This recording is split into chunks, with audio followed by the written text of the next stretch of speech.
The idea of a spiritual successor in games feels more rooted in the modern console era. Studios that developed titles during the heyday of the PS1 and PS2 disbanded. Key staff departed. Parent companies lost interest in once popular IPs. From the 8th console gen onwards, coupled with the advent of Kickstarter and a heavy dose of consumer nostalgia, a number of spiritual successors came to life. Castlevania creator Koji Igarashi left Konami to create Bloodstained Ritual of the Night. Ex-Rare devs formed Playtonic to create Yooka-Laylee, and Keiji Inafune left Capcom to make Mighty Number 9. Do you like awesome things that are awesome? Hey, they can't all be winners, but then you have more big budget cases.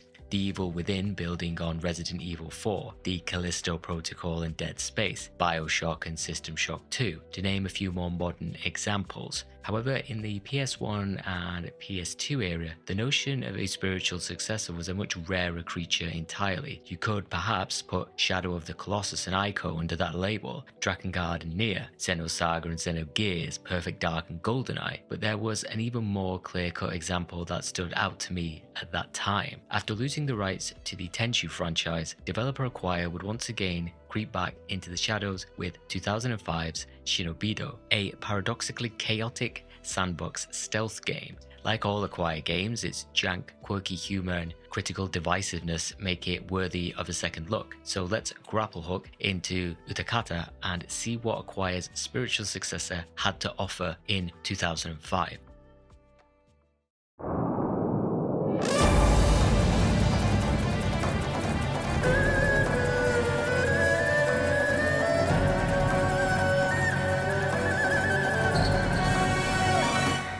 I've covered Acquire's loss of the Tenchu rights more extensively in my litany of videos on that series, yes, even Shadow Assassins. So let's just get it out of the way. The company lost the rights, which would then go to From Software / Activision. K2 would then make The Great Wrath of Heaven and some other middling entries before Acquire once again had another bite at the poison rice ball with Tenchu Shadow Assassins, and we all know how that worked out. During this period, Acquire didn't jump straight back into the stealth genre. Instead, after partnering with Spike, they created the Way of the Samurai series, which I've also covered at length. Though it is difficult to exactly pinpoint, after Way of the Samurai 1, Acquire would set up development hubs who would each work on a project to meet the yearly release cycle the company was aiming for. Let's call it 18 months. Shinobido would mix the familiar stealth genre tropes with more ambitious mechanics, particularly in its sandbox design. Fans of Tenchu would find staples like stealth kills, items, various mission types, and an overall stealth system, but dropped into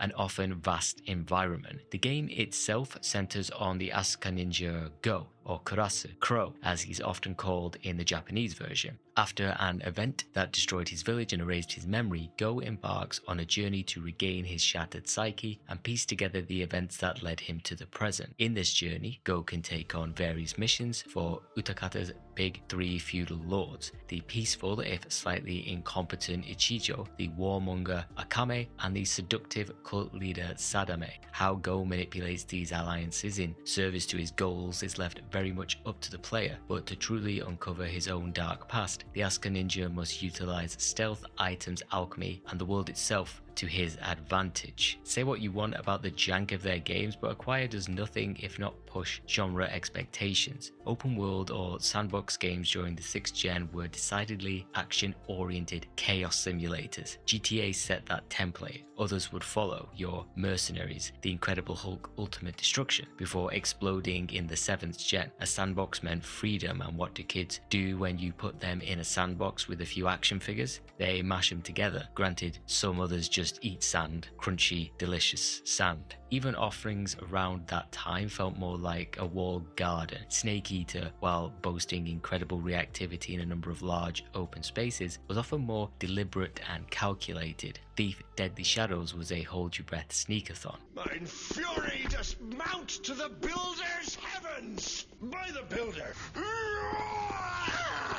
The closest before that was the Hitman series, both Silent Assassin and Contracts. Agent 47's outing, though linear in progression, can be considered a neighbour in design philosophy. There's the sandbox with immersive elements, an onus on the player to deal with their target freely. use items, stealth, the world itself to complete your goal. What allows Shinobi-Do to occupy its own niche within a niche is its non-linear mission approach and sprawling sandboxes with a ton of verticality, where you, as much as your foes, are at the mercy of the game's physics engine. And boy, that engine is half the fun of Shinobi-Do.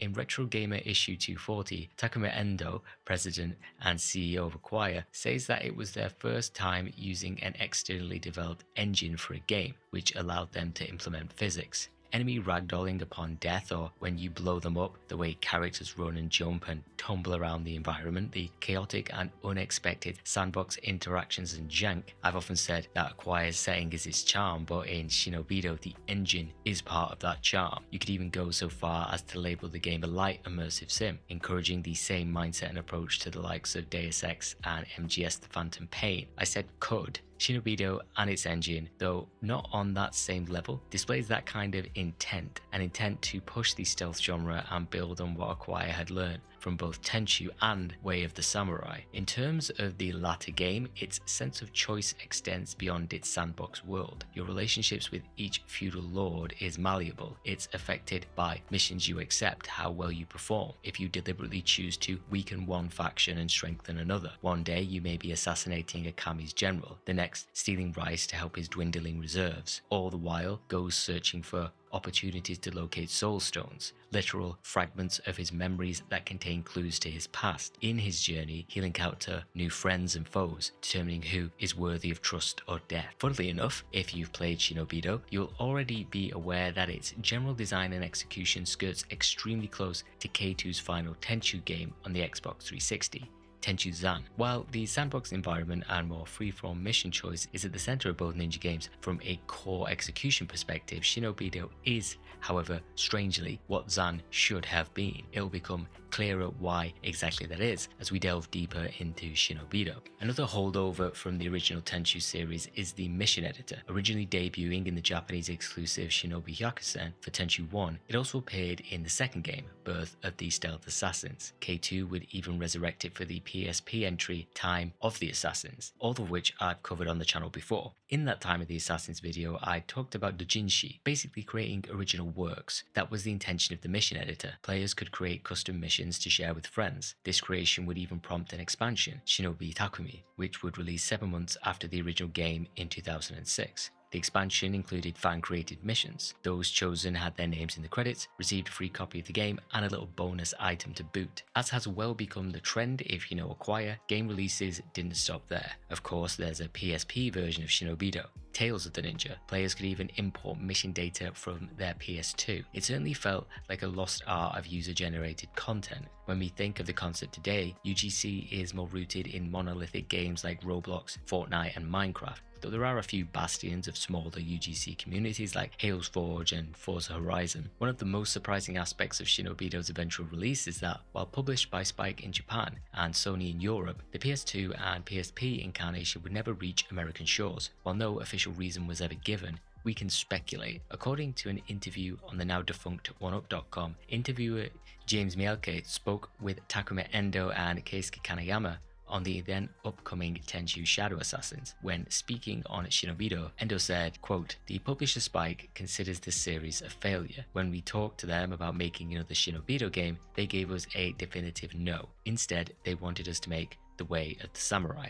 End quote. To add a little more salt into the wound, Endo follows up with, quote, "At the time, From Software was pretty upset that we were making a ninja game." End quote. Given that, at the time, the localization, certification, and myriad other processes concerned with publishing a game in a region often added months onto a dev cycle, as well as associated costs, chances are Spike did not see the commercial value in releasing Shinobi-Do in the US of A. Throw in the aforementioned view of Spike that the series had been a failure, other Tenchu games were still being released, and that stealth on console, aside from a few big hitters, was considered a niche genre, and the game's future was all but cut short. Aside from the sequel, Shinobi-Do 2, Revenge of Zen, we would never hear anything else from the series. It's currently sitting next to Tenchu and Way of the Samurai as a relic of a bygone era. Though not a financial success, Shinobi-Do was at least a critically acclaimed and beloved game across the world, right? Oh no.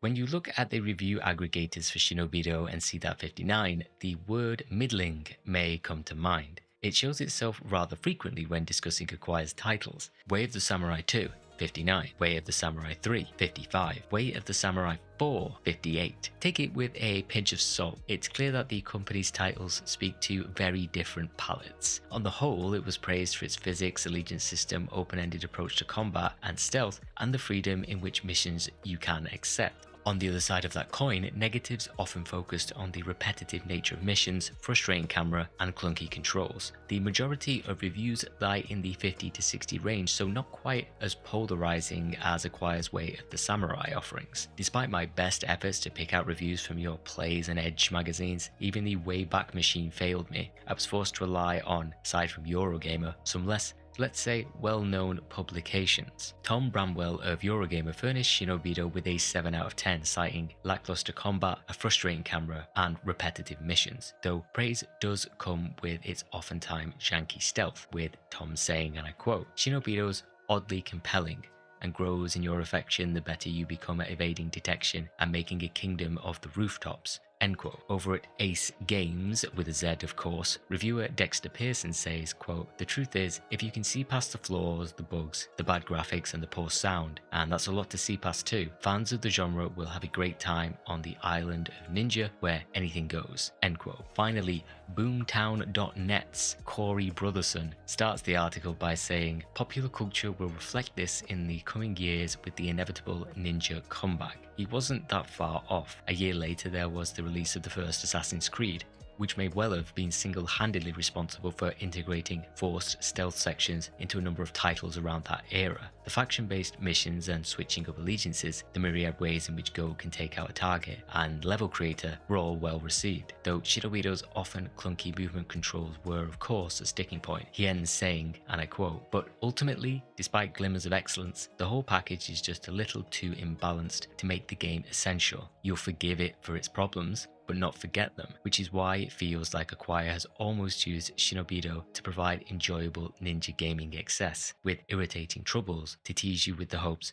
of a less flawed sequel." End quote. So yeah, not that bad, right? Some solid, enjoyable mechanics, innovations, and interesting ideas that are once again brought down by missing the mark on the fundamentals. If you're not constantly battling with the janky controls, the environment, or the camera, can you really say that you're playing an Acquire game? The running theme, as with the majority of the company's titles, is how far you're willing to see past those flaws. The yardstick is, unfortunately, the measure of how much you can enjoy a number of Acquire's offerings, but the question right now is how much we can enjoy this particular game. So let's get into Shinobi-Do Imashime.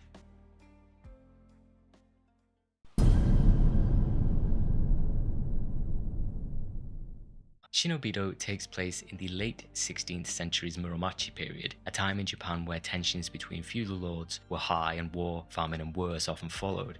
Chaos makes fertile ground for a ninja's work to grow, so here we are, go the crow, ready to forge any alliance we must in order to reclaim our lost memories. The narrative setup for Shinobi-Do is more in-depth than Acquire's first foray into ninja antics with Tenchu 1, but its free-form mission structure and player-dictated progression often leads to large gaps between significant plot events. Despite that, Shino's introduction is one of its constants. Go, unconscious by a shallow riverbed, awakens to discover that he has no recollection of who he is. A cat then leads him to a nearby shack, where he finds a glowing violet stone. Upon picking it up, Go is assaulted by a violent memory, giant warriors in armor, buildings aflame, and a strange roadman that steals his memories right before he launches the ninja out of a castle to plunge into a river below. With little making sense, a helpful arrow flies out of nowhere, with the message attached. The stone is a fragment of Go's soul. The writer plans to help us find the rest of the pieces, and finally, we should head to Castle Utakata to find our father Ichijo. Go heads to Utakata Castle. We'll visit here on several occasions, but for now it's the stage of the game's tutorial. You'll be run through the basics of gameplay: stealth kills, attacks, sneaking, jumping around, enough to help you survive the journey towards the main castle. As a couple of asides, number one, on subsequent playthroughs you can skip this entirely by simply sprinting towards the castle. Number two, I've always found it weird in games when a character outright says the button or controls. Here Crow says mini stick for the analog, or batsu button when referring to the X button. It happens in Tales of Abyss 2 and Metal Gear Solid. It's always struck me as a strange fourth wall break. Go arrives at the castle to find Lord Ichijo and the religious leader Sadame having a drink before the man retires to his chair, and by God, as we'll see, he loves that damn chair.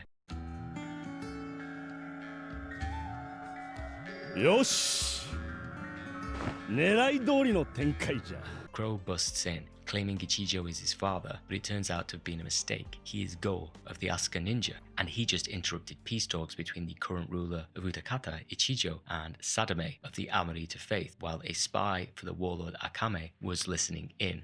Turmoil is bubbling in the land, and Ichijo, who we once served, bids us to find out what the woman is planning. Go returns to his hideout, which functions as the base of operations for the Asuka. It's here Go can equip and purchase weapons, discover the latest news around the goings-on in Utakata, accept missions, and even tend to his little garden out back. One really cool aspect of this menu, which reminds me of Persona 5, is how Go or the environment reacts as you cycle through menus. Even that thoughtfulness felt a little refreshing and ahead of its time. Now, while Ichijo did ask a favor of us, it's not like we have to follow his orders. Go is a blank slate, meaning all our allegiances have reset. We know little of the lords for now. Ichijo is the current, if slightly milquetoast man in charge. Compassion and indecision are his weaknesses. Should a man like that be in charge of Utakata's future? Maybe the land can find salvation through Sadame and the Amarita faith. Sure, she may be a little prone to mood swings and the odd bout of incandescent rage, but who isn't? Her devout followers call that passion. Maybe that's just what Utakata needs. Or perhaps Akame's might makes right approach is worth pursuing. If we're getting into a canon measuring contest, this guy's packing enough for two. You don't want to mess with a guy like that. Who we choose to serve is a choice. This is where Shinobido's allegiance and relationship mechanics come into play. Each of the three lords, Ichijo, Sadame, and Akame, have a reputation percentage that shows how much they trust Go. Undertaking missions for a particular leader influences that system. You do well, your rep goes up. If you perform poorly or are spotted by a rival faction, your reputation then decreases. How a player strengthens or weakens these bonds is entirely their choice. Favor one particular leader or try to keep everyone happy, it's up to you. Depending on the missions you accept, Crow can assassinate generals, help steal sensitive information, destroy supply lines,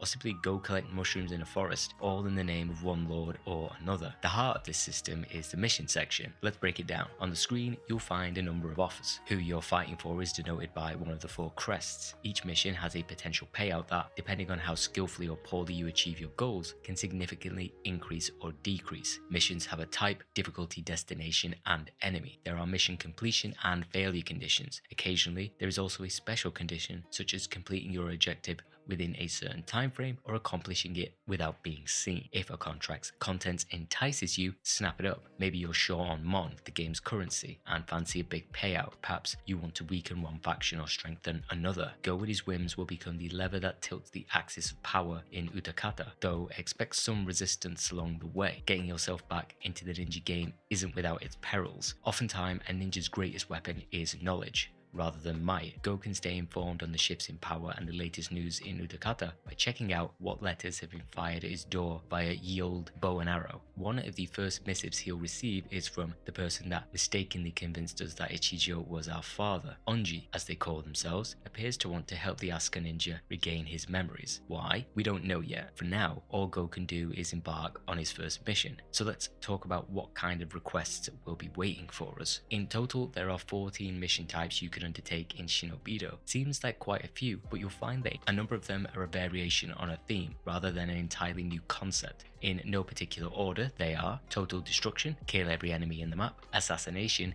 kill one specific target; kidnapping, hoist a specific target onto your shoulder and carry them to the map's exit; rescue, find one or more hostages locked up in a map and escort them to the area's exit; transport, deliver a package to a specific location; thievery, steal a package and bring it to the exit; guard, become a bodyguard, fending off enemies as they attempt to kill the target character; escort, protect an ally as they head to their destination; assault, destroy the enemy ox cart before it reaches the end of the level; robbery, steal a package from a courier and take it to the area's exit; duel, fight an enemy to the death; collection, retrieve a number of specified items; reconnaissance, literally go in and go out of a map, scout around if you like; and finally travel. Think of these as the game telling you that this is a story mission that will advance the plot. Quite a variety of missions we've got going on there. In the original Tenchu, while we saw little to no mission variety, the introduction of the level editor in Shinobi Hyakusen introduced a number of objectives that would be expanded upon in Birth of the South Assassins. After those two games, Acquire was left to cook. Funnily enough, K2's Time of the Assassins which was released in Japan in 2005, did boast a number of the above listed missions, even the dreaded escort mission. The one saving grace in Shinobido is that it does not include the godforsaken follow this character archetype. Both missions and the levels where you undertake them function in a symbiotic Mad Libs style existence. Go needs to go and X at Y, assassinate a target at Negishi Pavillion, rescue the village girls at Kongo Pass, destroy the ox cart at Rokudo Valley. For the most part, any combination of objectives can mesh with myriad locales. However, due to the pure mechanical nature of a particular mission, ox cart for instance, you'll soon notice that certain mission types only occur on designated maps. Okay, let's try our hand at one of the missions so we can get a taste of what shape the general flow of gameplay takes.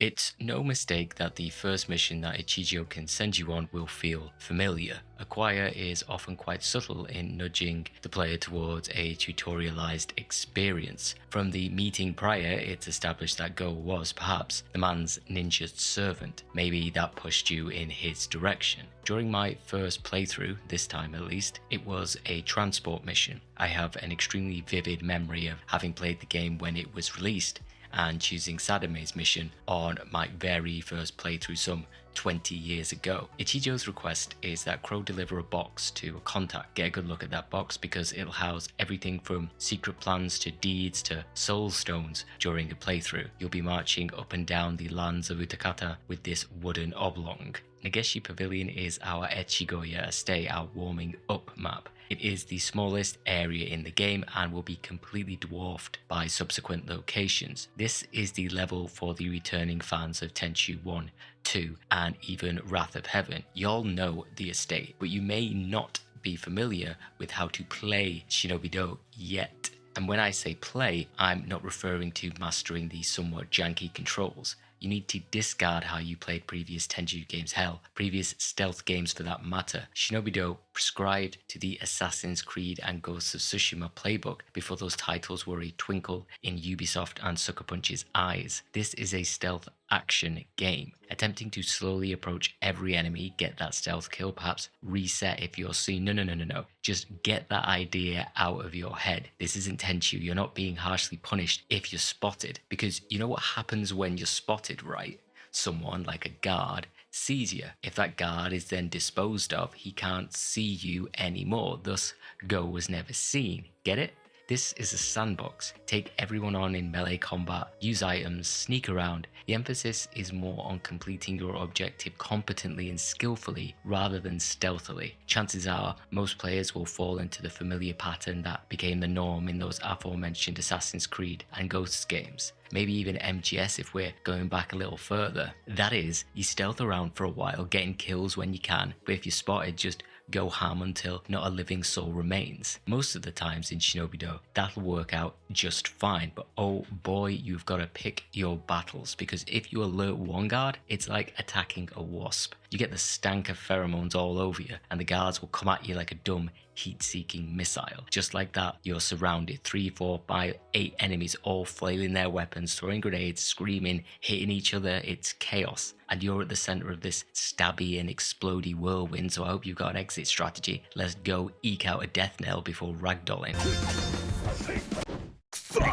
In these situations, discretion is the better part of valor, meaning get out of there. If you manage to extract yourself from the enemy onslaught, which can be a challenge at times, you can wait it out until things settle down. In all that chaos, a number of elements may have caught your attention, both for their inclusion or lack thereof. If you're a holdover from Tenchu, you may be missing the key meter. No longer will a little UI element approximate a character's location from an enemy. We are purely functioning on vibes in Shinobi-Do.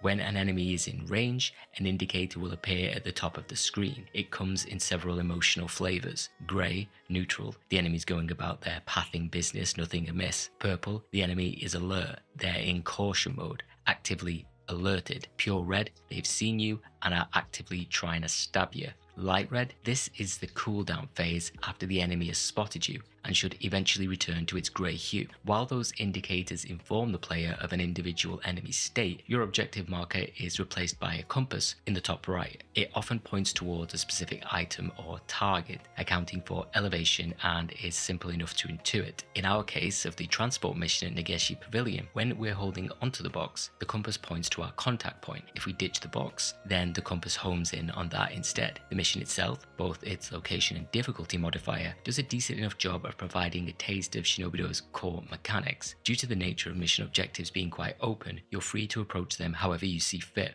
Take this particular transport mission for instance. You could immediately ditch the box, stealth assassinate or defeat every enemy in sight in melee combat. Later down the line, you may try your hand at a pacifist run, utilize items to knock out, distract or kill those in your way. Like with any immersive game, the onus is on you, the player, to define your experience, rather than being handed a rigid set of guidelines to follow. After not having visited the game for a good few years, it took me some time to shake off my Tenchu habits, embrace the chaos. Life's more fun that way. In the end, Go may even complete his mission. Upon doing so, a familiar scene awaits, the mission report. Here, your performance is judged based on a number of criteria. If you completed a special contract, how many stealth kills you performed, how many enemies escaped, time, HP loss, and the ever-elusive skill points. Skill points, much as they were in Tenchu, forever remain a mystery. I think it takes into account items used, combat moves, and a number of other factors. I've seen this thing go into the minuses by the hundreds or reach the peaks of 1,000. All these factors combined become how much Mon becomes that mission's reward. In addition to a paycheck, your success,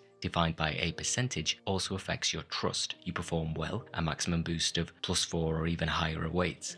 Performing poorly, even failing, can see you gain nothing. Along with the missions you choose, playing the Yojimbo long game of trying to keep everyone happy can turn into a plate-spinning exercise that becomes more difficult as the game progresses. Now that we have a decent idea of a typical mission structure, I want to explore the reason why we're doing all this, aside from the Mon that is. We're hunting for soul stones to piece back together Go's mind. So how exactly do we achieve that?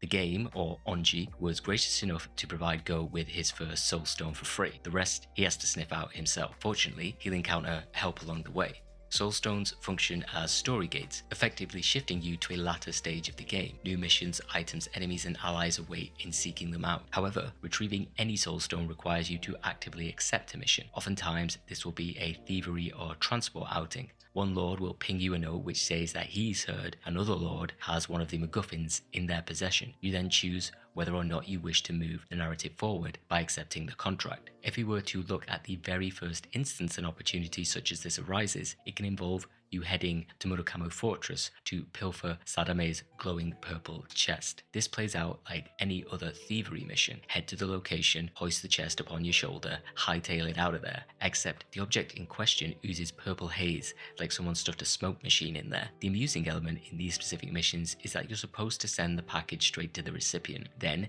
they supposedly mail the soul stone back to Go at his hideout. I like to imagine him salivating under his mask, his inner turmoil begging him to open the box. He must then spend the next few days staring out of his window until whatever passes for Amazon Prime ends up delivering the stone to his murder shack in the middle of nowhere. With the second soul stone in hand, Go's assaulted by even more fragmented memories. Myriad faces flash in and out. Go, like ourselves, can't put names to these people yet. Soon enough, we will. For now, Go's still going it alone. Mostly. As you will have been playing through missions, if you remember to dutifully check the post every time a contract concludes, Onji may have shot you a message. From a purely mechanical standpoint, Onji is there to provide the player with tutorial messages and generally inform them about the land of Utakata. For reasons we have yet to understand, they are invested in us retrieving those stones.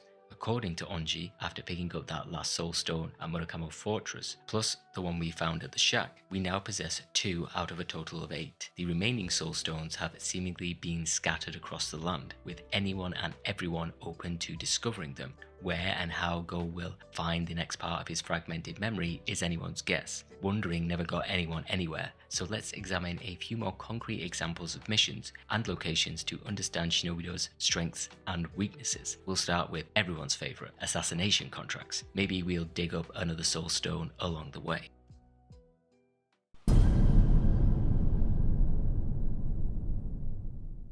There are a total of 13 maps in Shinobi-Do. Depending on the type of mission or warlord you favour, you'll become intimately familiar with a chunk of sandboxes during your playthrough. We can generally divide locations into certain biomes. The previously visited Negishi Pavillion, as well as Ryonin and Sengen Town, are decidedly urban. The levels we're going to look at now, Mokami Fortress and Kongo Pass, are your classic fortresses. Rokudo Valley and Dandala Peak are mountainous. Sotai and Fudo castles are, well, castles, and so on and so forth. Each type of sandbox presents the player with different levels of verticality, exterior and interior locales, which then impact the rhythm of a mission. In our case, it's an assassination contract. One of the most ninja-like missions there is. Assassination orders are simple. You go in there and take the guy out. No need to waste your time with other enemies and distractions if you don't feel like it.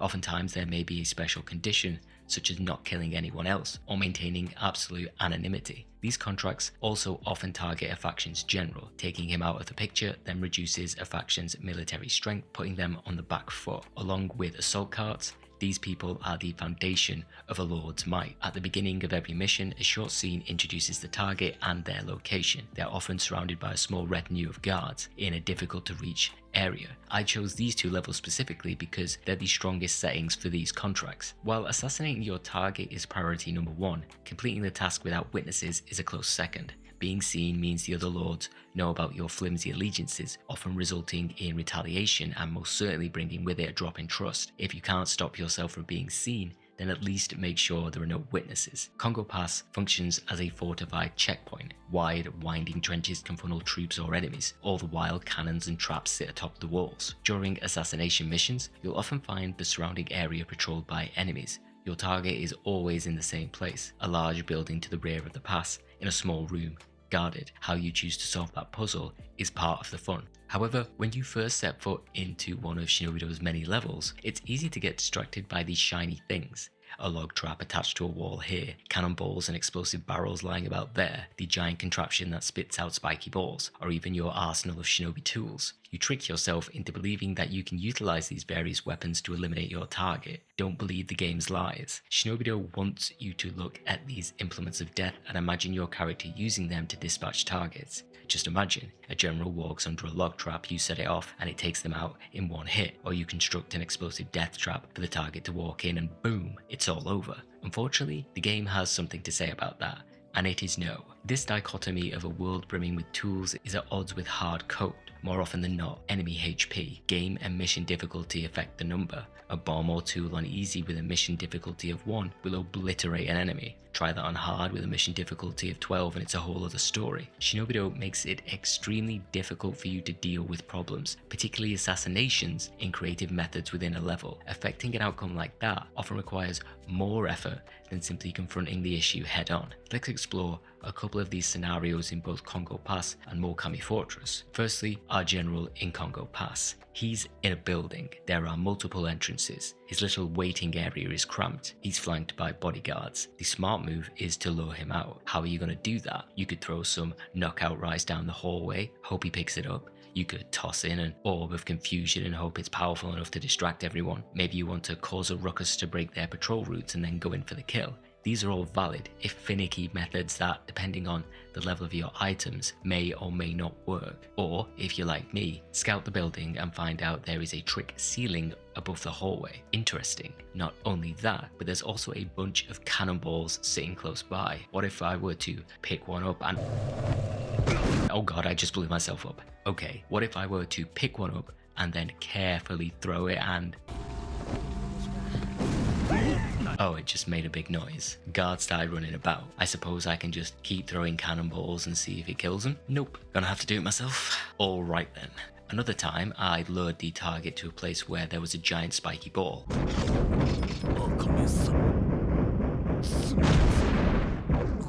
Like, it worked, but the time and effort to enact such a thing was not worth it. Why? Because a character's health and the damage that environmental hazards incur is, I assume, fixed. The more difficult the game, the less effective they become. There's nothing like a bonus to damage if an enemy is unaware. just flat numbers. Thinking outside the box should be rewarded, yet it rarely is when it comes to environmental hazards the game so gleefully includes. I said it in my previous videos on the Tenchu series, but particularly Tenchu Zan, doing the cool thing that requires the player to think in novel ways should be rewarded. Take Hitman for instance, causing spectacular assassinations as a reward for being observant of the environment and the tools at your disposal. In Shinobi-Do, your reward is often being blown up and then mobbed by a dozen guys, in that order. I had the same troubles in Mokami Fortress, again a compound-like location. Your target is sandwiched between a tower. There's a hallway towards them, but the balcony area is open. I had a genius idea. What if, because the place had tons of explosive barrels and cannonballs lying around, I lure the general out, get him right into the center of this little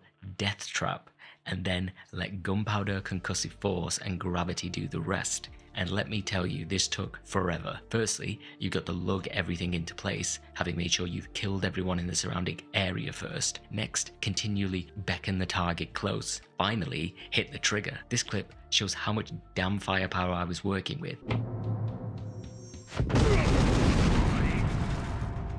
It sent the dude into orbit and barely scratched his health. It's just so deflating. You're better off using the shinobi tools that you've crafted, which can be a pain, let me tell you, or just handle it the old-fashioned way. Slowly chip away at surrounding enemies and then go in for the kill. Experimentation is punished rather than rewarded. Thankfully, Kongo Pass and Mokami Fortress are much better staging grounds for rescue missions or total destruction contracts. Well, we'll get into the meat of those mission types later on. Both environments satisfyingly blend verticality, cramped passageways, and tight enemy patrols. At first, Mokami Fortress may appear like a giant open space, but on higher difficulties, you're contending with intersecting enemy patrols. One wrong move, and you set up a figurative powder keg that sees you swarmed by enemies. Kongo Pass has a quality that I spoke of in my retrospective on Tenchu Zan, level texture. You're blending the open ditches and watchtowers with more spaced out enemies on varying levels with the claustrophobic, trap-laden interiors. Inside, a player is forced to be mindful of both what is above and below, not to mention a spike trap here, fake floor there, and spiky cannonball ready to catch you off guard. Out of all the maps, these two manage to strike the finest balance between varying approaches to interacting with the game's world that mesh extremely coherently with a number of contracts Go will contend with.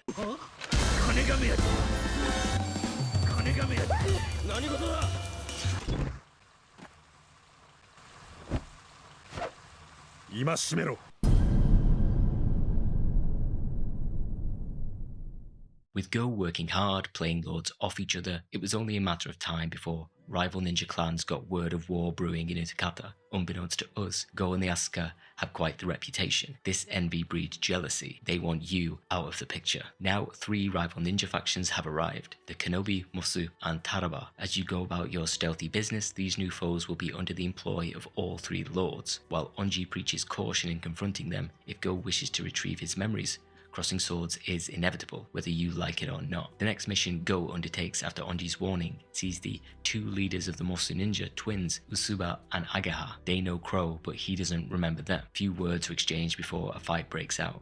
This will be the first proper boss battle the player will encounter, not counting faction generals.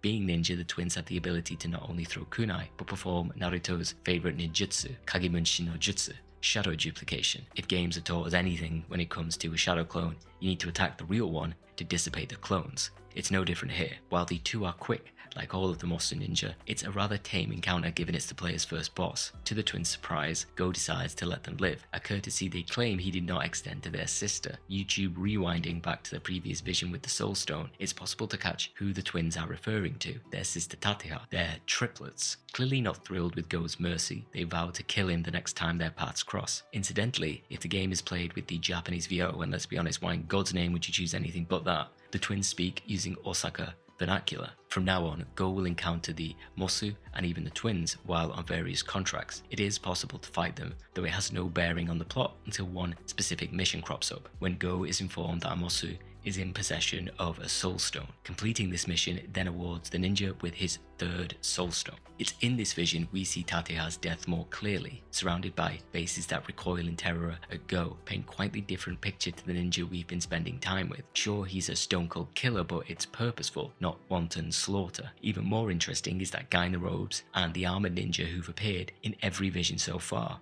we're no closer to getting answers. Go took countless lives that night. That's all we know. Rolling into Chapter 2, The Way of the Ninja.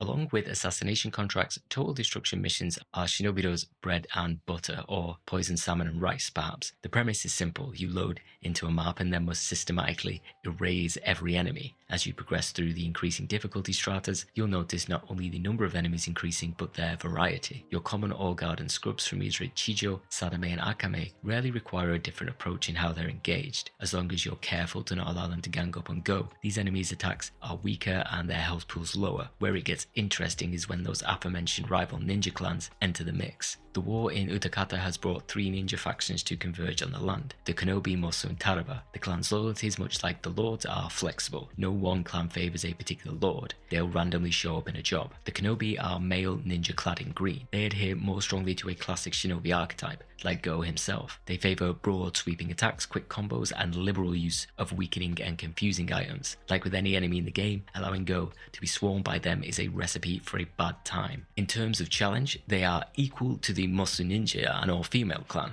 The gals of the Mosu love 2 things: stretching and pelting you with kunai. They flip and flop all over the place and, like all ninja, are capable of scaling buildings with ease. They're the hardest to pin down, often jumping out of range before you can get hit in, only for another one of them to appear behind you or launch a kunai at your head. Then you have the Taraba, the giant hulking steampunk mech warriors, the toughest of the 3 factions for their ability to output explosive damage. While they are vulnerable to being strafed around or knocked over, the Taraba travel in groups. The second one gets a whiff at Go, expected to rain grenades until he's nothing more than red mist and a memory. The strength of the 3 clans' integration comes in both their uniqueness and how they interact with the various mission types. Generally, there are certain combinations that make for a bad time. Take for instance a mission where you must attack an ox cart. If a group of the Tin Men are protecting it, it becomes extremely difficult to break through their iron defenses. Mosu Ninja turn already tricky contracts where you must defend a target into outright chaos. Go's busy running around trying to pin down an athletic ninja while a few others are busy picking apart the one you're supposed to protect. The Konobi, while less polarizing than the other 2, can turn an encounter on a dime and goes barraged with status conditions and they've powered themselves up. In terms of the clans feeling like they have a tangible effect on the gameplay, Shinobi-Do comes out on top when compared with previous and future Tenchu entries. It's more reminiscent of a stealth game I've often talked about, Shadow Tactics: Blades of the Shogun. In both games, the type of enemy forces the player to adjust their gameplay and react accordingly. Given the repetitive nature of Shinobi-Do's missions, investing the time to differentiate the clans is an aspect that goes some way in keeping contracts fresh a dozen or so iterations down the line. Because if it's one mission you may find yourself doing a boatload of, it's total destruction. Like any good meal, the mission archetype is not wasting a morsel of a level. With enemies scattered around maps, it is a contract that only increases in enjoyability the further up the difficulty it progresses. Higher difficulty means more enemies scattered across a level you must explore and learn the intricacies of. Oftentimes, and particularly in Sengen Town and Ryonin Market, a player will encounter factions of the lord you're fighting for emergently picking a fight with the enemy. Using these opportunities to join the chaos and get stealth kills on unsuspecting foes engenders a lot of satisfaction in bigger maps. Conversely, smaller maps end up brimming with rival ninja and guards, creating tighter windows of opportunity and a heavier reliance on various items to distract enemies. Unfortunately, Sengen Town and Ryonin Market do tend to suffer from rather flat topology. Their visuals blend into each other. If you compare it with the Ronin village in Wrath of Heaven or one of the villages in Tenchi-Zan, it lacks an element that I've mentioned just before: texture. There are a few points of interest or ways in which the environment is shaken up. Granted, you can occasionally steal a drowning stealth kill in a river or be forced to bide your time along the narrow streets, but they're 2 of the more middling maps in Shinobi-Do. Along with total destruction, these levels are often utilised for attacking an ox cart. While the streets can be used to break up patrols, the claustrophobic nature of the maps often put you on the back foot. Cornered in a tight alley or boxed in from both sides on a main street, Go is forced to put extreme distance between himself and a handful of tenacious enemies at the slightest screw up. It's a real shame because the concept of the town in the ninja mythos conjures ideas of a shinobi silently stalking the rooftops from upon high. The reality is that Go even struggles to cling onto a windowsill that's barely 6 feet off the ground, relegating Sengen Town and Ryonin Market to be my most disappointing arenas in the game.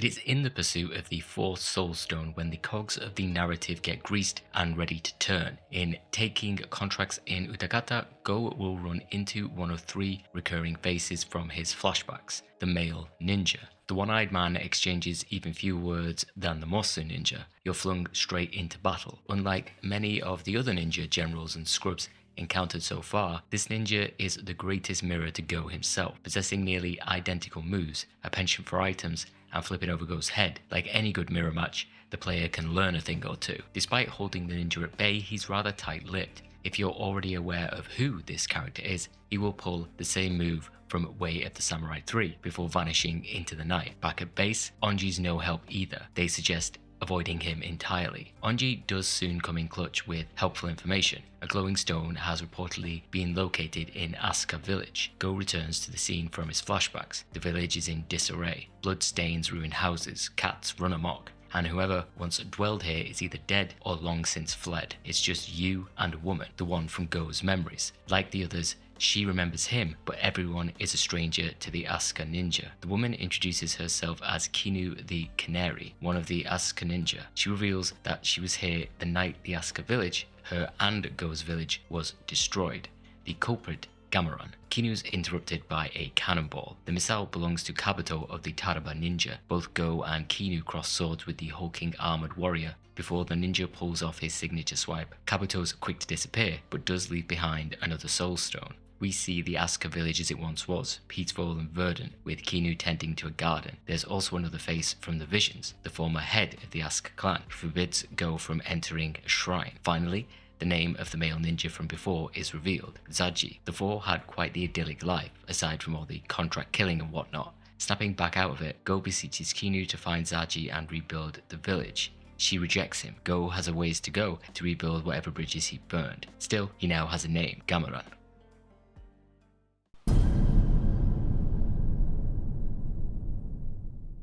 Castles have been and remain a staple of not just the ninja aesthetic, but the entire Sengoku Jidai, Warring States period. Anytime I've visited a castle, walked around its exterior, shuffled through the hallways or up the cramped stairs, I always wondered what it was like in times of both peace and war. The reality is that many of the castles one may visit in Japan were rebuilt after the Second World War. They were deliberately targeted by Allied forces. Castles often play a major role in a number of ninja and action games set in that era. Ashina Castle from Sekiro is an extremely vivid depiction in gaming, and one of my favourites. Even the clunky and chunky castles from the first 2 Tenchu games have a special place in my heart. Among Japanese landmarks and within the games these buildings appear in, there's a sense of scale and wonder when you crane your head up to capture their size. It's even cooler when you're able to zip up along the roofs and sneak around their interiors. In Shinobido, there are 2 major castles, Akame's Fudo Castle and Ichijo's Utakata Castle. Though Sadame's Sotai Tower is more of a traditional pagoda, it makes sense to group them under the same massive umbrella. The contracts that tend to bring you to these maps are Thievery missions. These see you stealing bales of rice you have to lug from the heart of the map to the exit. You contend with guards, traps, and the architecture itself in an effort to scarp it off with the grains of white gold. And while robbery missions take place in a different locale, the general obstacles in a player's way speak the same mechanical language. At the start of a mission, a clip shows your target. In the case of thievery missions, the location is static. It may take some time to scout out where the rice is first time around, but you'll have your path refined after several run-throughs. In robbery contracts, a target, often surrounded by a retinue of guards, makes their way from the starting destination towards an exit. It's your mission to ensure they never reach it. 2 clear distinctions are within these missions: your entrance and exit strategy. What's the path of least resistance to your mark, and how will that affect your retreat? Lest we forget, when Go has a crate on his shoulder, movement is limited. Can't sprint, fight, or use many items. You'll need to either clear a path to the target or be willing to forge a stuttering exit. Utakata Castle and Fudo Castle are the most similar in design and execution. The package is inside, guarded. You must contend with the winding battlements on your way out. Guards patrol the path upwards, but don't think you can just sail right by them because you'll be an easy target coming back. You'll find yourself firstly understanding where the package is, then tracing the route back on foot and eliminating guards that may enter your line of sight. Then you're faced with the laborious task of lugging bales of rice towards the exit. 1 is all that's required, but more than that increases your reward. If you don't fancy being bored out of your mind, you can get a little creative. In an amusingly emergent bit of gameplay that combines the physics engine and the grappling hook, you can time your jump and item use in just the right way to utilize a character's momentum to launch the bale of rice over a couple of walls and send it flying right next to the exit. I was pretty proud of myself upon discovering this. It's one of those satisfying moments in an emergent-like game where you feel like you've almost cheated the system to complete your objective, like stacking crates to find a vent in Deus Ex. What's a shame is that going through all the collection business in the first place makes for a rather dull, uninteresting contract type. Don't get me wrong, it's all fun in the first half. It's like going out for a night of drinking knowing you'll be waking up with a hangover. Then you're lying with yourself, mulling over the consequences of your actions, clutching a bottle of whiskey and regret. Then there's the underutilization of the castle maps themselves. In my time with the game, which may be different for others, castle map contracts were exclusively for these thievery missions. No total destruction, guarding, no nothing. It's a real shame because architecturally, they are interesting levels that deserve to have more variety injected into them. One of the elements stopping this from happening could be that the daimyo often features in the level. In Fudo, you can encounter Akame, for example. Sure, you can attack them, but it has no bearing on the plot. The castle levels and Sotai Tower in particular are interesting arenas. Skirting around the outside, picking off guards before infiltrating the main building plays out an enjoyable ninja fantasy. Sadame's map also possesses a real sense of scale. The tower just seems to keep climbing and climbing. Guards patrol the perimeter and the outside of a vast estate. Then inside you'll find trap-laden floors that make exploring the entire compound genuine fun. If anywhere was screaming for a total destruction mission, it's this place. Robbery missions tend to fare a little better in scope and execution. Compared with Thievery, your target is not static and the player is rewarded for acting swiftly. These missions often took place in Dandala Peak, Sengen Town and Ryonin Market, but could even pop up in Negishi Pavillion. By utilizing your compass and bombing to your target, you often find them in a procession, 2 guards at the front and back. Now you have some choices. You can lay a trap up front with some mines or poison sushi to distract, kill, or take advantage of engineered chaos. Maybe you wait for the guards to cross paths with a rival faction then sweep in for stealth kills. However, your speed is rewarded. More often than not, the shortest path to completing the mission is trailing your targets, picking the guards off one by one, until only a few remain. Then you go in to clean up the rest. Or, if you want to take advantage of arenas where there are many perilous drops, you can bait enemies towards ledges and let them flail off into the abyss. Just be careful you're not joining them. What ends up making these mission types feel so familiar despite robbery being slightly more engaging is the mechanical beats they employ. Both mission types encourage forward thinking, but Thievery, due to its static target and boring latter half, is just a less interesting version of the robbery contract. It becomes familiar far too quickly. To cap it all off, it's restricted to maps that, by not employing more engaging mission types, become a wasted opportunity.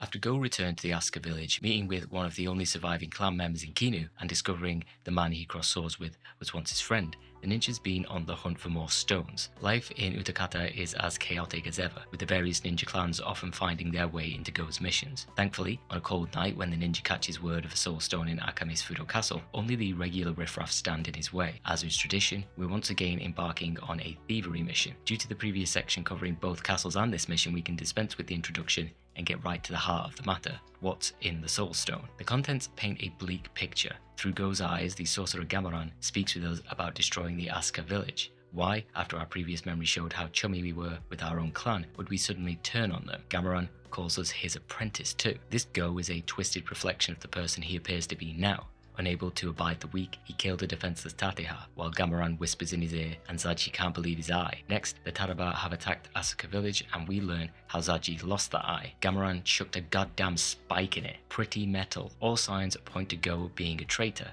Why he turned on the Asuka ninja and what Gamoran's goal is exactly will stay, for now, a mystery. Meanwhile, across Utakata, the 2 Kenobi ninja Hebitombo and Uzamushi, along with a handful of guards, surround a car. Inside, they find no gold or rice or munitions, but a canary in a cage. Kinu. The 2 Kenobi thought this was their target, but Kinu's just the decoy. Hebitombo and Uzamushi fret on what to do until one has a bright idea: keep the little bird captive. I honestly don't know what Kinu's endgame was here. She was immediately trapped in the car once again with no means of escaping. Even if she was a decoy, why wouldn't the ninja just kill her for being an inconvenience rather than deciding to ransom her off? Fission mailed. Relationship points with Go lost. Let's move on. Maybe someone will end up rescuing her.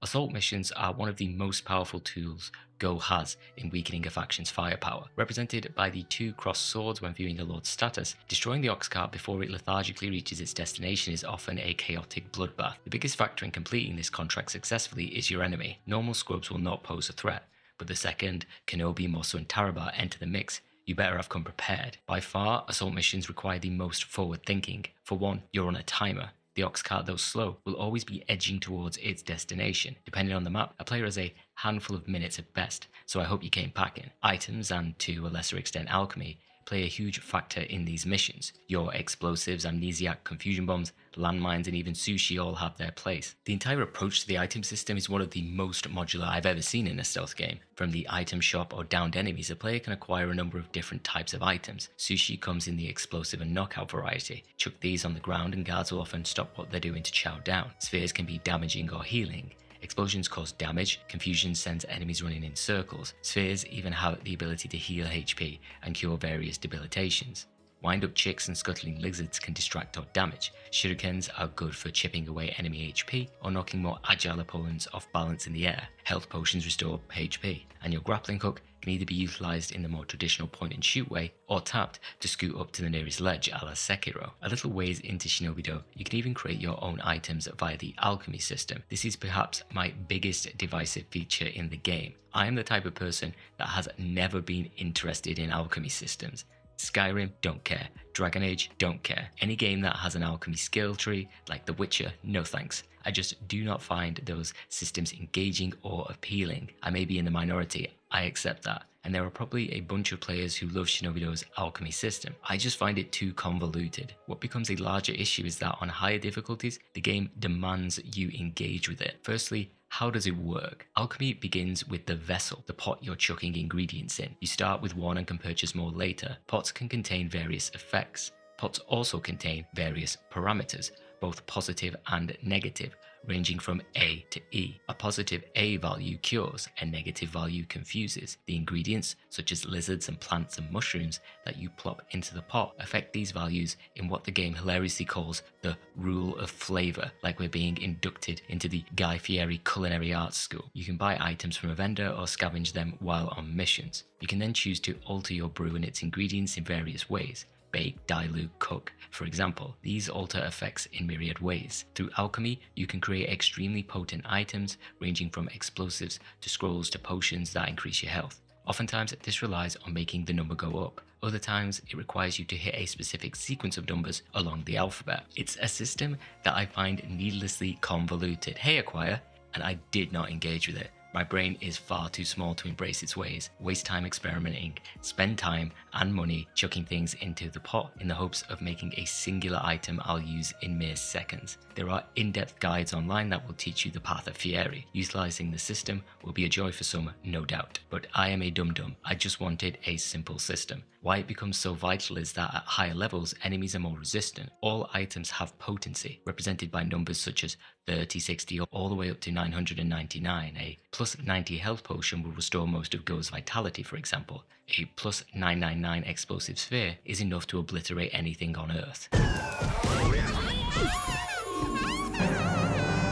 As the game creeps up in difficulty, a player's pathetic plus 30 knockout sushi will stop being effective on higher level enemies. You are encouraged to craft stronger variants through alchemy, but when looking at the payoff, the time and effort to craft one highly damaging sphere that will one-shot an assassination target, I just did not want to invest my time. I would have much rather either bought them from the shop or had a simpler system. Combine 2 plus 30 spheres to get a plus 60. Sure, there is a monetary penalty attached to it, but at least then I have options. When engaging in the upper echelons of very hard and crazy ninja difficulties, bosses can be nigh on impossible without these supercharged items. I find the entire alchemy system overcomplicated and not worth the time investment, but this system was not created with my style of play in mind. I can accept that. I'm just a little chagrined that in some specific encounters, fully understanding and exploiting the mechanic feels mandatory. It's owing to the alchemy system and the world itself that items and how you use them suffer to a degree. It's just a jank around every time you use an item. Take the landmine for example.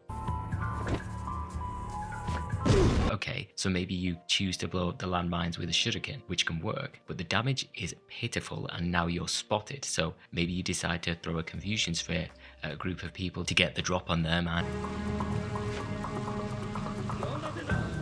nope, the sphere just rolled along the floor and did not explode because you didn't target an enemy. And if you do target an enemy, the sphere may not choose to explode anyway. Going with explosives, too weak and barely do any damage. More often than not, like a robbery mission, you're best picking off enemies at the rear or simply heading in for a full assault. The investment you're required to put in order for cool plans to come to fruition has so much overhead. I wouldn't mind if it was just a one-off mission the player prepared for, but assault missions, particularly in the latter stages of the game, become extremely frequent. You can burn through high-level items in the blink of an eye. Combining that with not being able to trust the items will work made me overly cautious about using anything in my arsenal. If you're lucky and a mission takes place on Dandala Peak or Rokudo Valley, the map itself may be your ultimate weapon. Dandala Peak has the most extreme topology when compared to any other map in the game. Among the winding paths and rope bridges, you can navigate rocky outcroppings to eventually surmount the peaks. The issue with the map is that it only shows its full potential with specific missions or higher difficulty contracts. Case in point, I had a mission to retrieve a soul stone that barbarians were guarding on the peak. In early total destruction missions, you're often running around the base of the mountain. However, during this mission, Go was climbing right to the tippy top. Barbarians paced around ledges. Precarious jumps had to be made. Then at Dandala's peak was the glowing box. The moment I hoisted this thing on my shoulder, I thought, how the hell am I gonna get down the mountain with this? I could just throw it? So I did. The box plummeted to the bottom of the mountain, still intact, which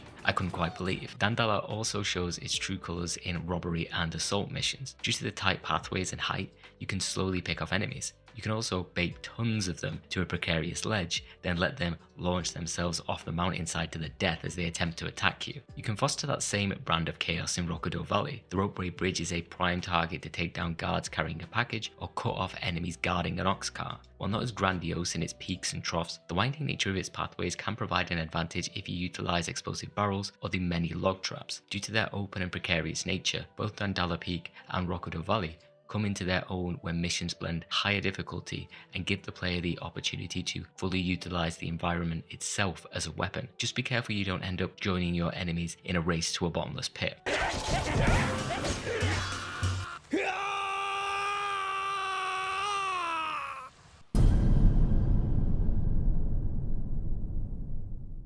Kinu is not having the best of times, tied to a water wheel, watched on by Hebitombo and Uzamushi, the girls being subjected to a form of torture that those who've played Way of the Samurai 4 may find familiar. I'm not sure what's worse, being forced to hold your breath as the water wheel goes under, or, upon reappearing gasping for air, you're subjected to gaze at Uzamushi's prodigious arse cheeks. For everyone involved, I think it's best if Go comes to the rescue. Conveniently, the two Kenobi ninja will be kind enough to write Go a poorly worded letter. Upon arriving in town, you can forego the enemies in your way and head directly to the meeting spot. The original plan was to ransom Kinu off, but Go doesn't negotiate with terrorists. Instead, rather amusingly, the ninja slowly and menacingly rides a boat to confront the two Kenobi. There is a specific method in which Acquire wants you to approach this 2-on-1 fight. Target Hebitombo, the skinnier dude. Uzamushi and his giant rattle will often perform huge, swinging attacks that shave off large chunks of your HP. He can also leap into the air to come crashing down, knocking Go on his ass and stunning him for a considerable amount of time. The method of approach, foregoing items, would be to allow Uzamushi and his rattle to do the hard work.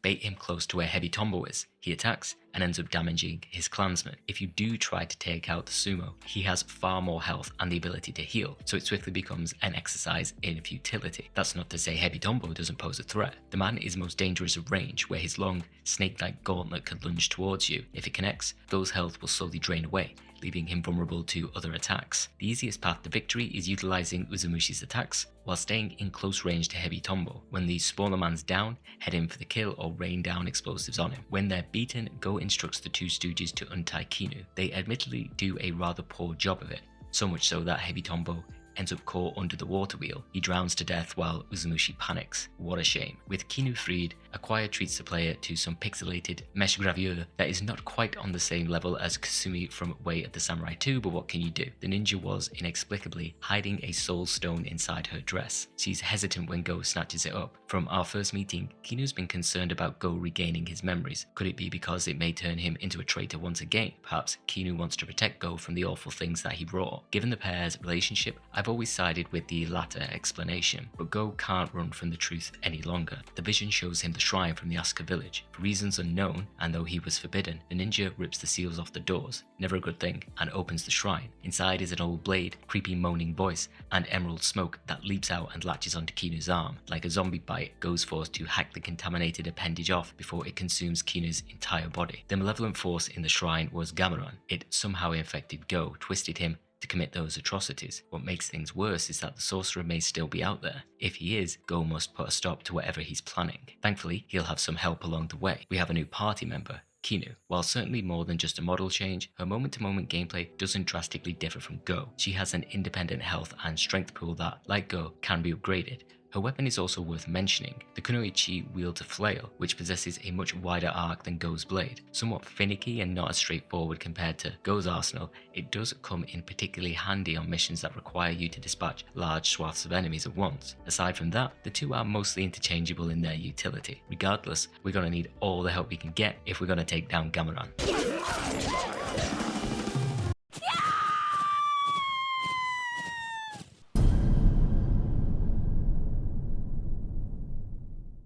Recon collection, dueling, and traveling contracts are some of the simplest in terms of pure execution. Think of recon missions as a prelude to an upcoming assault. You head to a location and can immediately exit if you so choose. The player is potentially gambling another mission in the world occurring, such as a lord getting their hands on weapon plans in order to strike a larger blow. This can come in the form of total destruction or assault missions the very next day. While that may have been Acquire's intention, I found myself often using these contracts as a buffer. No mission currently takes your fancy? Do a recon and wait for a refresh. The same can be said for collection contracts. These particular endeavors are often worded as a message of thanks or request for the player to collect a certain number of items. Once achieved, simply exit. A number of these specific missions take place in Phantom Forest. The area, mostly verdant undergrowth and an army of trees, hosts a bit of everything. Of course, it's brimming with mushrooms and shrubs, so alchemy lovers rejoice. The total destruction or assassination missions that occur here also play with the formula. Both of these contracts typically see Go spread out across a map. In the Phantom Forest, your targets all congregate in the center. You have no choice but to engage with the horde and hope you come out alive.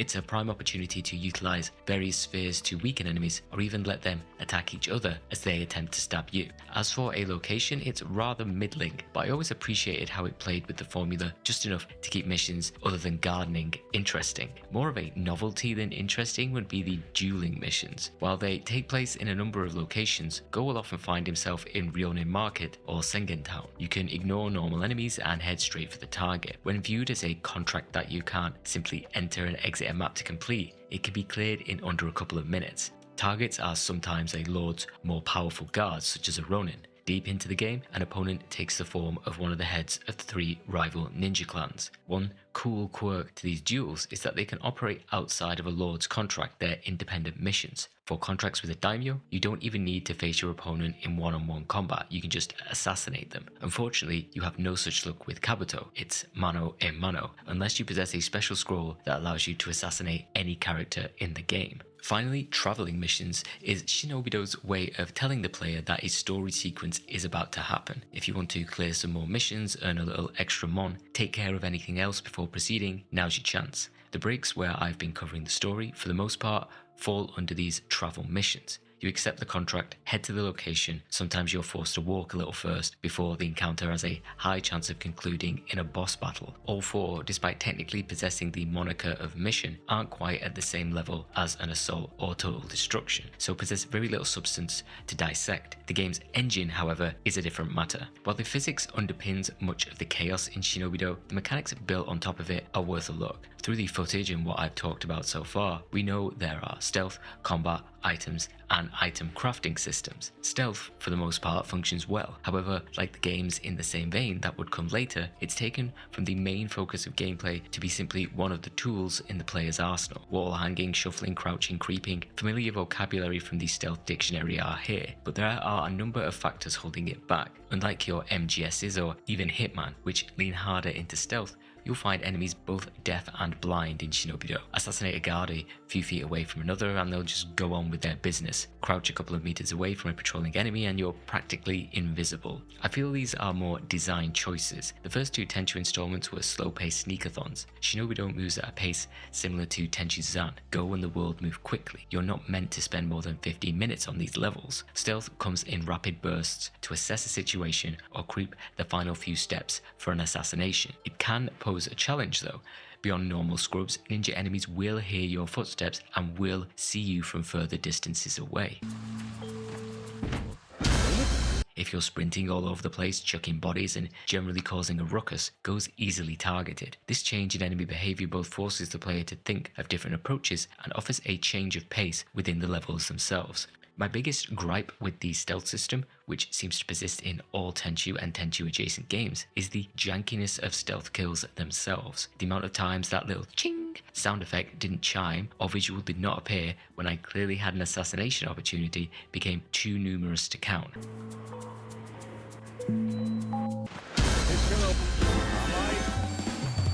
I couldn't trust the game, it constantly gaslit me. This jankiness is my biggest gripe with Shinobi-Do.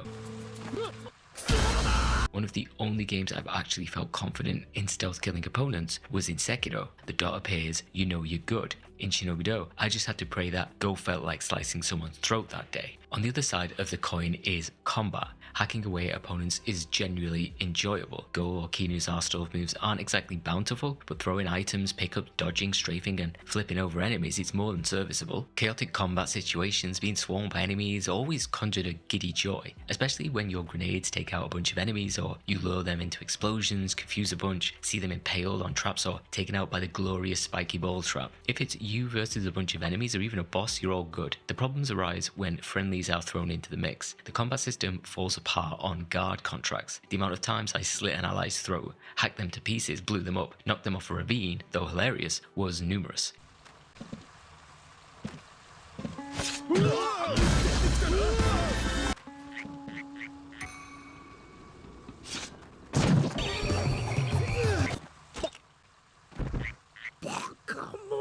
Do it a couple of times, they'll forgive you. Off friendlies one too many times and they'll turn on you. When comparing both the combat and stealth systems to other Tenchu games, I lean towards Shinobi-Do being the most genuinely enjoyable. The manicness of the physics engine only elevates the experience, but the movement, well, that's where Shinobi-Do comes literally unstuck. Controlling Go is equivalent to trying to navigate an icy lake in a motorized shopping trolley with dodgy wheels. There's just this sense that he's part Looney Tunes character and part figure skater. He slips and slides and pings and pongs off every surface in the game like a sentient bouncy ball. It's gonna take some getting used to. Oftentimes, I had a very Jesus take the wheel approach to bombing across levels, trusting that in sprinting and wall running and mashing jump that Go would probably get where he needed to go. It's a learning curve. Go is quick, he has momentum. It doesn't matter if a cliff or body or obstacle stands in his path. He's gonna try to go through it or over it or fall on his arse. The intention is clear for what Acquire wanted to achieve, but it's just lacking that final polish. As a product of its time, it's strong. Looking at it from the benefit of today, the game was trying to capture the momentum that would later be mastered in Sekiro. Zipping back to the past, taking Shinobi-Do as what it was at the time of release, managing to create a solid stealth combat and movement system is an achievement that's worth celebrating.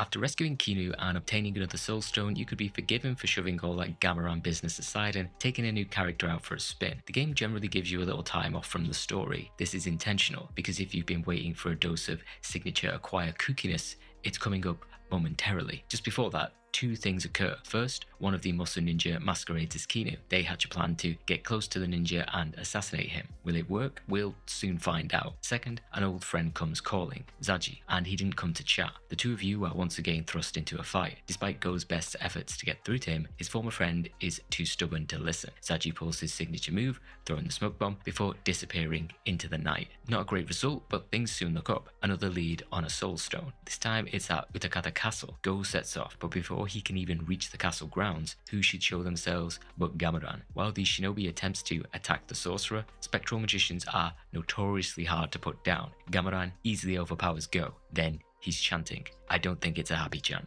The ninja wakes up to discover that he has become a bear, or rather, Go's mind is trapped inside the body of a bear, a hunted bear, a captured bear, a bear that Lord Ichijo plans to kill himself at a date later to be determined. Ichijo's men present the bear to their lord, in what I am sure must have been a logistical nightmare for a number of reasons. One is that a Japanese brown bear can weigh anywhere from 250 to 450 kilograms. If you look at the bear NPCs in this game, they are giant. 2 is that the pole they have the bear bound to could just not support that kind of weight. 3, you would need a dozen men to carry the bear. Like a strip club during rush hour, you literally cannot fit that many people around a pole. Finally, how did they get the bear up the stairs? Do you have any idea how exhausting that would be? You're better winching the beast in through the window. Better yet, don't bring it in at all. Those flimsy bindings won't protect anyone when a bear that size wakes up pissed and can't distinguish between salmon and a feudal Japanese guardsman. To add to Go's worries, the gangs all are here. The Mosu twins are sneaking around the rooftops, with one still masquerading as Kinu. Uzumushi waddles in through a side entrance, and the Tin Man Kabuto is also shuffling onto the scene too. Thankfully, Go manages to regain some sense of sanity and break free of his cage. I don't know whether having the actor who plays Go do an impression of a bear is more genius than just using the cry of an actual bear. Your mission is an extremely simple one. Go on a rampage and savage as many guards as possible. If you recall, in Time of the Assassins, one of the playable characters in that game was also a bear. The Earth Sign has become quite a mainstay of the ninja genre. The beast is much easier to handle than in Time of the Assassins, though it lacks the ability to scale walls, unfortunately. When the rampage comes to an end, rival ninja clans converge. The real and fake Kinu come face to face. Uzumushi's ready to come to blows with the other Mosu ninja, and Go the bear is stuck in the middle of it all, trying to communicate. The ninja does his best Kuma from Tekken impression, launching one of the Mosu ninja before Kinu and the imposter argue about who's the real deal. Next thing you know, everyone's fighting, but it was all a distraction. Kabuto scaled the castle and stole the soul stone from a statue on the roof. Kinu says to leave it to her, meaning Go the bear has no choice but to waddle home, sit on the porch, and wonder if he'll ever regain his true body.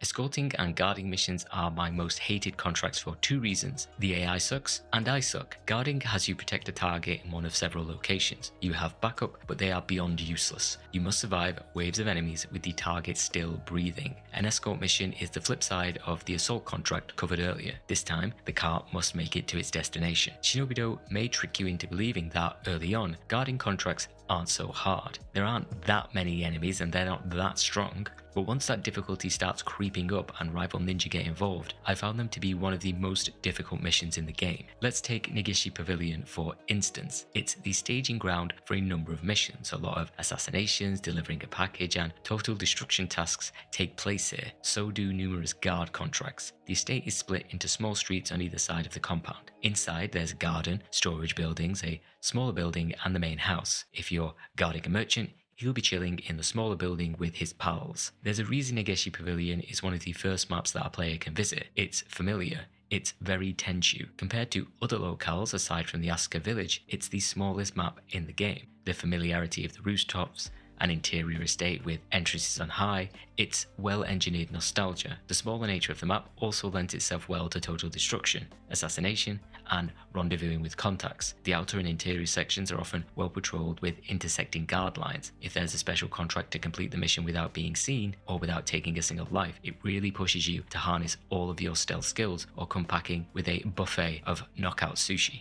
The space around Negishi Pavillion is open. Enemies converge from all directions. It's like a whack-a-mole. The AI will act independently. They are weak and stupid.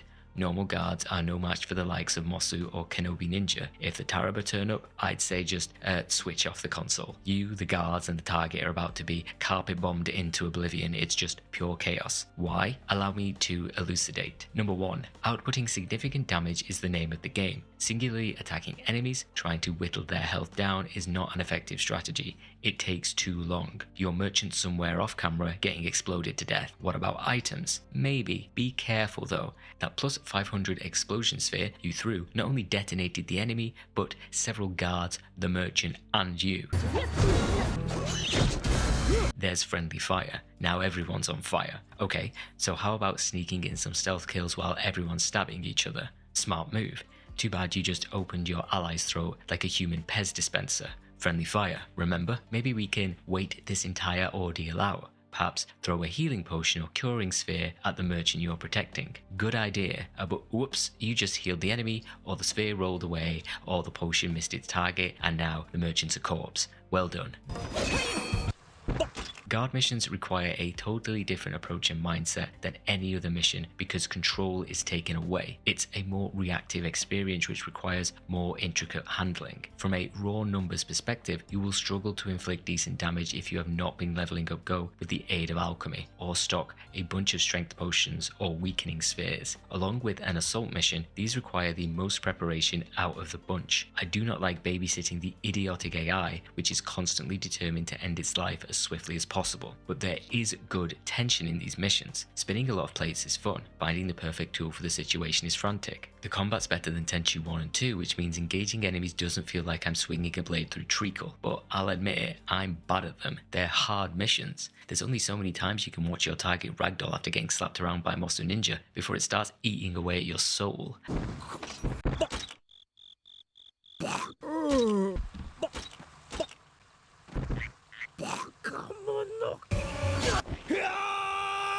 I'm human too. Thankfully, escort missions are somewhat easier. Like destroying a lord's ox cart, helping it reach its destination confers a significant martial upgrade to the daimyo in question. Instead of a squishy human, the ox cart you're protecting has more HP and can fire cannonballs at enemies. Just don't stand atop the car as it's moving, or get too close to foes the ox cart is currently raining murder balls at, and you should be good. When these missions take place at Rokudu Pass or Dandala Peak, you can employ much of the same tactics for the contract's assault counterpart. Get enemies near ledges and then kick them off. Explosive spheres can work a treat too. There may be some collateral damage in the endeavour that sees allies plummet to their death, but we all knew what we were signing up for. Like the guarding missions, escorting the ox cart creates the same kind of tense battle between staving off enemies and managing the space around the target. It's much easier to pull enemies away, utilise items and get in stealth kills due to them being so preoccupied with wailing on the cart itself. Don't get me wrong, it's still one of the more difficult missions, but more often than not, the ox cart reached its destination, just barely.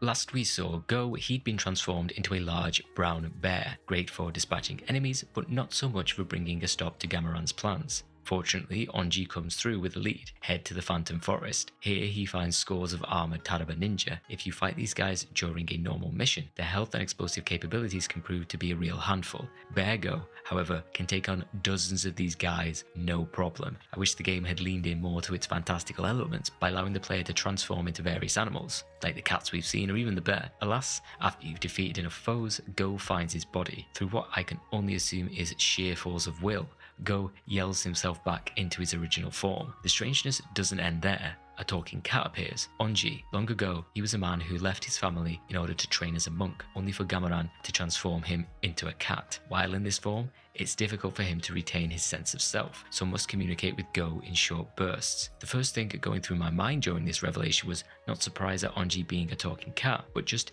how he managed to write all those letters without opposable thumbs. Did he stick the brush in his mouth? In the very same Phantom Forest, Kabuto meets with Gameran. The ninja doesn't want to hand over the Soul Stone, he wants the power for himself. However, the ninja is no sorcerer and is unable to harness the magic of the stone. True power is being able to freeze a bunch of cannonballs in the air and send them hurtling back at Kabuto and his shinobi. Gameran easily plucks the stone from the ninja's grasp, finally able to realize his power. When the next full moon rises, the sorcerer's influence will spread across the land like a plague. If Go doesn't act soon, then all will be lost.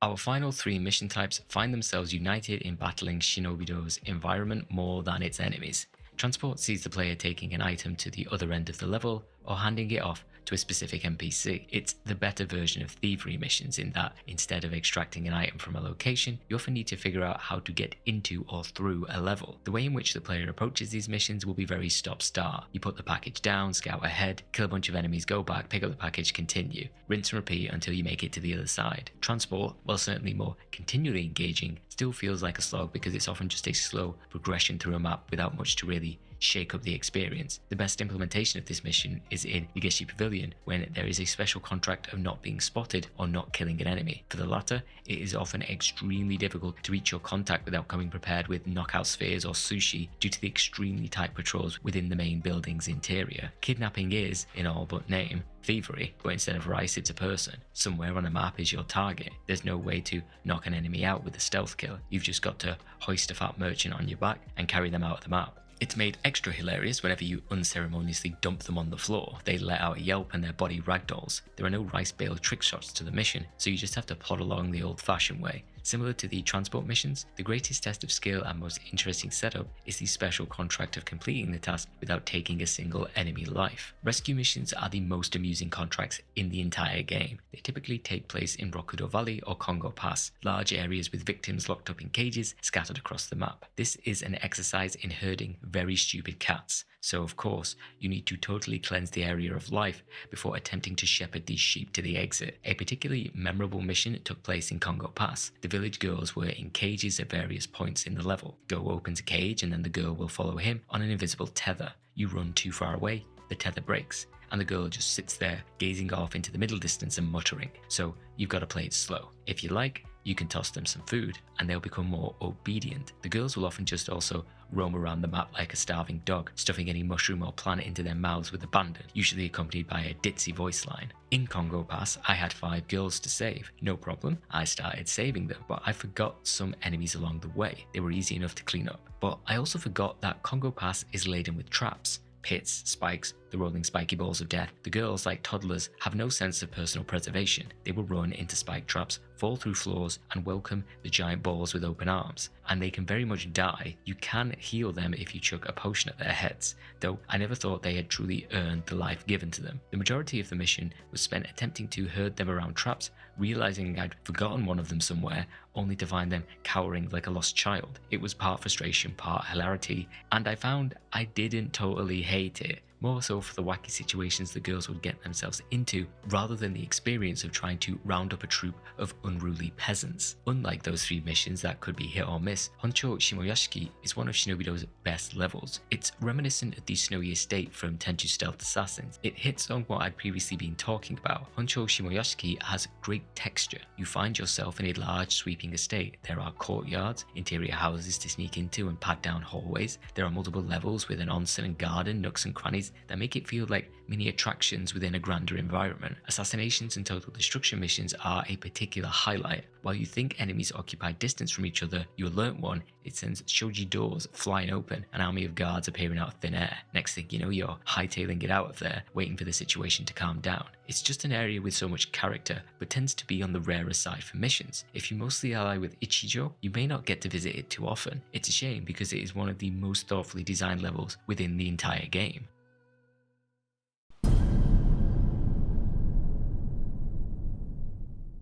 The final battle is upon go. Even the lords are aware of the sorcerer's growing threat. Gamarant plans to raise an army of the dead to sweep across the land like a rotting flood. The time to act is now. Whether Go brings the war to a close by assassinating 2 rival lords until there is only one left, or somehow manages to broker peace with all 3. When next returning to his hideout, Onji tells him the full moon is upon them. Alone, it's near impossible to defeat Gamarant, but with the help of Kinu and Zaji, the 3 may just have a chance. The site of the final battle is where it all began, the Asuka village. Before confronting the Taraba ninja, Zaji finally gets to tell Go that he wants to talk, after this whole mess has been cleaned up. You are then left to fight your way through the Asuka village brimming with Taraba ninja. Be smart, don't engage them and waste your resources.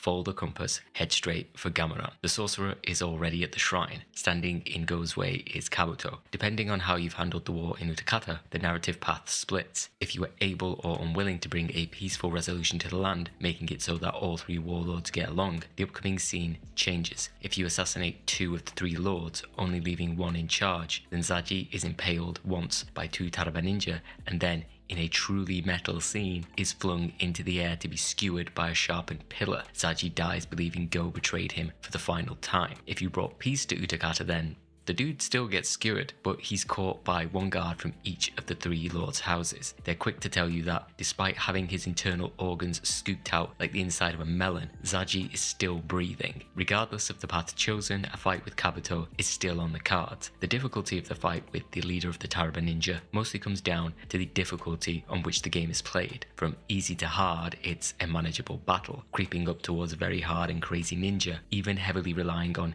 extremely strong explosives and cautious gameplay can see this as the most arduous battle in the game. What makes matters worse is the 2 other ninja he has by his side, who will gleefully inundate Go with a barrage of bombs the moment he takes a few steps away from them. The encounter can be made more metal because during the bad ending, Zaji will still be impaled on the spike like a gruesome Halloween decoration. Even if Go eventually wins the duel, during the bad ending, it does not feel like much of a victory. Kinu falls to her knees at the sight of a dead clansman. Gameran laughs in front of the full moon. The final showdown is upon us. In a similar fashion to Tenchu Wrath of Heaven, Go finds his attacks all but useless against Gameran. His Tanto, though sharp, is not enough to slice through the sorcerer's defenses. The only blade capable of that was the one sealed in the shrine. Lucky for Go, Kinu has been holding onto it for just such an occasion. She attacks Gameran. He takes his anger out on poor little Onji. The 2 have provided Go with an opening. With the blade in hand, you can finally damage the sorcerer. The fight itself is fine. Gameran likes to float about, levitate random objects, and then jettison them your way. The guy loves to fall down a little ditch, forcing you to wedge yourself in a narrow pathway for a large chunk of the encounter. Despite that, the soundtrack's pretty cool. One can always rely on Noriyuki Asakura to deliver, even if the Gameran fight does not. Go delivers the final blow. With his dying breaths, Gameran attempts another incantation. Right before Go drives the sword right into the man's face. Then, with the final soul stone in hand, the ninja chooses to destroy it as the shrine burns. And what of the lords themselves? Siding with one lord over another unlocks 3 separate endings. Sadame parties all night long, lamenting the fact that Go didn't fancy worshipping her. Akame rues the fact that with all his power and wealth, the ninja still doesn't want to serve him. Finally, Ichijo, most amusingly of all, gives up his title. Victory means freedom from rule. He hits the road. Sayonara. In the aftermath, Go and Kinu stand by the bare tree in the Asuka village. The man vows to rebuild their home. Kinu, however, will not be there to see it. She has her own path yet to travel. In the good ending, Go and Kinu are joined by an injured Zaji. This time, all 3 will rebuild the Asuka village together, but Zaji is the leader this time around. Thus, the tale of Go and the Asuka ninja comes to an end.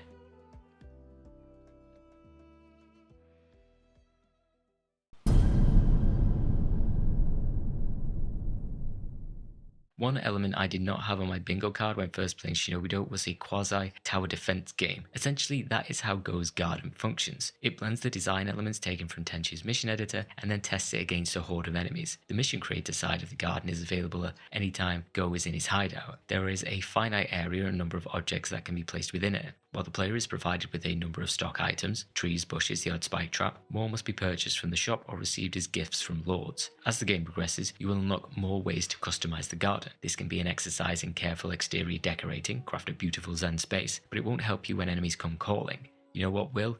Explosive barrels, spike pits, and a giant spiky ball launcher. Sometimes at random or when you've crossed paths with a rival ninja clan, a message will appear when Go returns home. Your garden is under attack. Before you are able to accept another contract, Go must deal with his intruders. They can range from barbarians to Taraba ninja. All have a singular goal: rob Go blind. You are defending your little shack from being infiltrated and ransacked. If a barbarian gets in, they'll emerge moments later with a sack over their shoulder. If you kill them before they disappear, your property is reclaimed. If you fail, it's gone for good. Wave bye-bye to that salmon you were hanging onto as a gift for a lord. Arranging and outfitting the garden is an exercise in the best way to do as little as possible. If you can manipulate the land to funnel enemies into dangerous traps effectively enough to not lift a finger, that's the majority of the battle won. It's not an overly complex endeavour, but there are many tools at your disposal. I was fond of a couple of spiky machines coupled with spike traps and explosive barrels. This deadly combination, discovered rather early on in the game, carried me through my entire playthrough. The guards you can hire are all but useless. They explode before the first wave is finished, and you may think that cracking it early makes for uninteresting gameplay. Dead wrong. I never got bored of watching my deadly, chaotic Rube Goldberg machine pick enemies apart while I laughed from upon high. It's such a simple and enjoyable part of Shinobi-Do that truly finds an interesting and wacky use for its level editor. I kind of wish it was a full game in itself. Alas, it was also meant to be a side project from the real level editor. It is now back after being in hibernation for several years since its last appearance in Tenchu Birth of the Stealth Assassins. While K2 would put their own spin on the editor, Acquire's take on putting all that accumulated ninja theory to the test is the best of the bunch. Admittedly not a high bar to surmount, but it's still impressive what Acquire's packed into this new and improved mission editor. For starters, you'll find a bunch of wacky pre-made missions ranging from tutorials, challenges, and my first ninja mission style pre-made maps. The devs really stretch and show to the player what the editor is capable of, with some downright experimental challenges to take on. Every single one of the missions, regardless of if you perform exquisitely or awfully, are all capped off with a raucous round of applause, which I found pretty hilarious.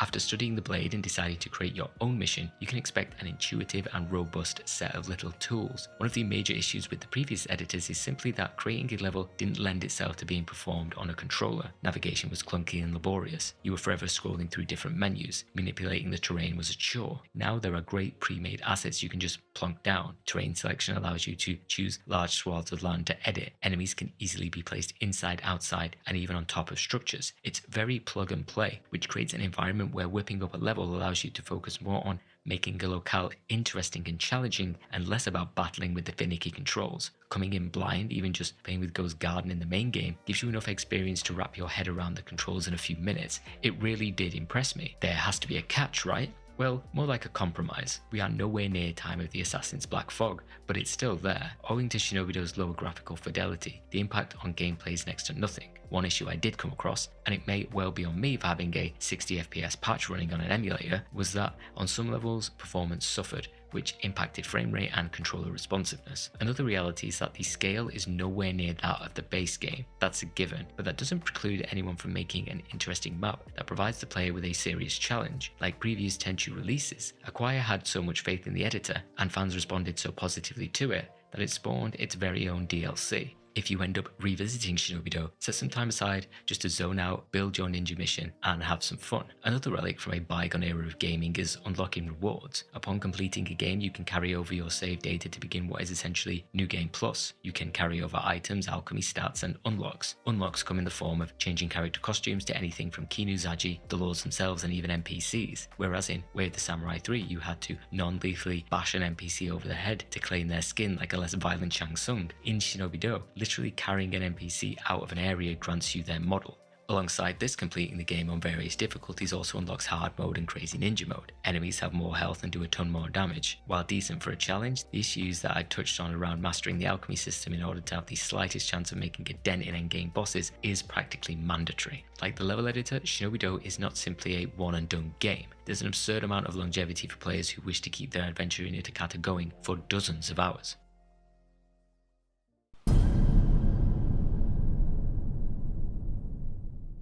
Reflecting on my Shinobi-Do experience, both from years ago and more recently, it's built from little memories and larger critiques. The offered unresponsiveness of the stealth kill system, Go runs like he's a Tex Avery character on ice, item use is a gamble, some mission types fill me with glee thinking how to tackle a problem, while others I just want to end before they've begun. It's definitely my most divisive Acquire game. The narrative, like other elements from the game, aren't given as much precedence as its core mechanics. Being someone who particularly enjoys that aspect of games, it will always leave me disappointed. Do we ever learn why Go is so hell-bent on opening that shrine? Kinu and Zaji and even the enemies are underutilized. Acquire's quirkiness, particularly in its characters, is one of its strongest points. I wish there was more to chew on. Unfortunately, the narrative is more of an excuse for Go to have something to work towards, rather than a more integrated and engaging experience that I longed for. What's always impressed me about Acquire games is that you can feel the ambition seeping out of every project. No game can be slotted into a genre box. It always wants to build on past mechanics, past genres, just add a little something that can even be regarded as ahead of its time. I think of the time mechanics and decision tree from Way of the Samurai 1, the